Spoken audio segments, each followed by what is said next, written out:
The Long Exile, Part 4.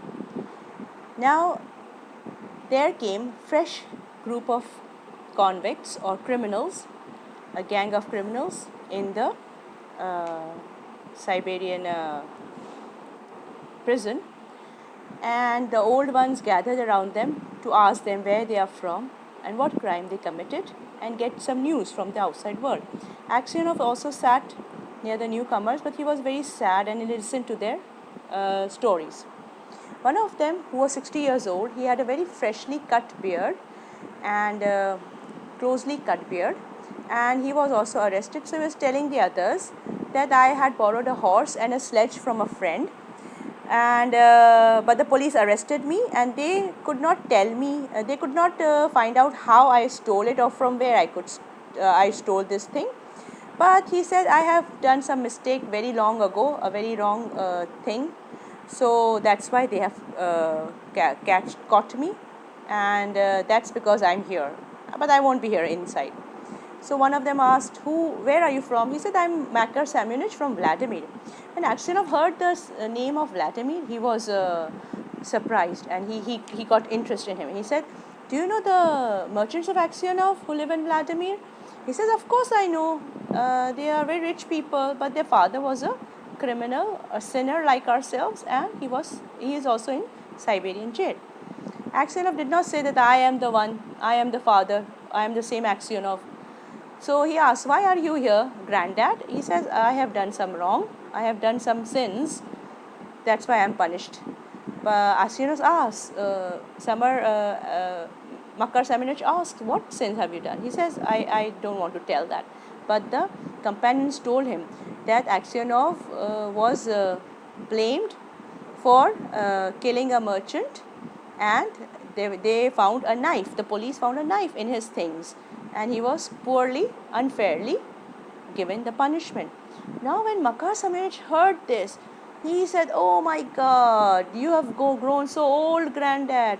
Everybody says, why are you saying like this? Do you know him? He says, no, I don't know him.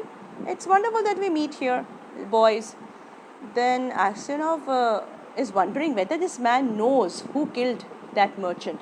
So he asks, do you know who killed that merchant? Do you know about all this affair, all this trial?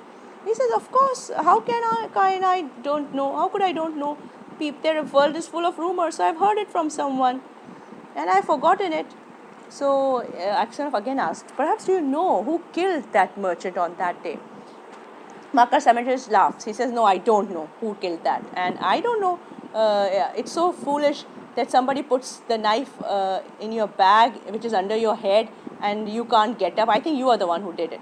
Now, when he says this, Aksionov is sure that he is the murderer. He knows so much about it. He must be the killer who killed the merchant.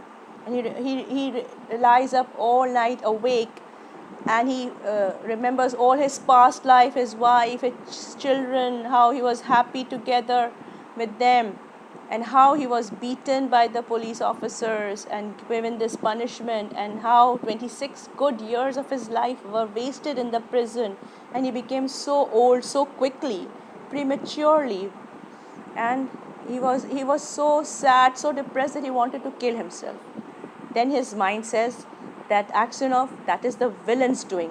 Makar Semyonich is the criminal. He should be punished. He should pay for your miseries, and you should take revenge from him. But even after that, Aksionov was not feeling better. He was praying to God, but he was not finding comfort in it. And he was not looking in the daytime at Makar Semyonich. He was afraid that he might hurt him or do something wrong to him. This way, 15 days, a fortnight passed, and Aksionov was very uneasy, feeling very uneasy. He did not know what to do, how to react. Then one night when he was walking in the prison room, he saw from underneath the shelves on which the convicts slept, some earth was coming out from there. And suddenly Makar Semyonich came out from it. He was very much shocked to see Aksionov. He said, I'm digging a hole under the wall, and I'm trying to escape from here. And I fill up my boots and throw the earth on the road outside.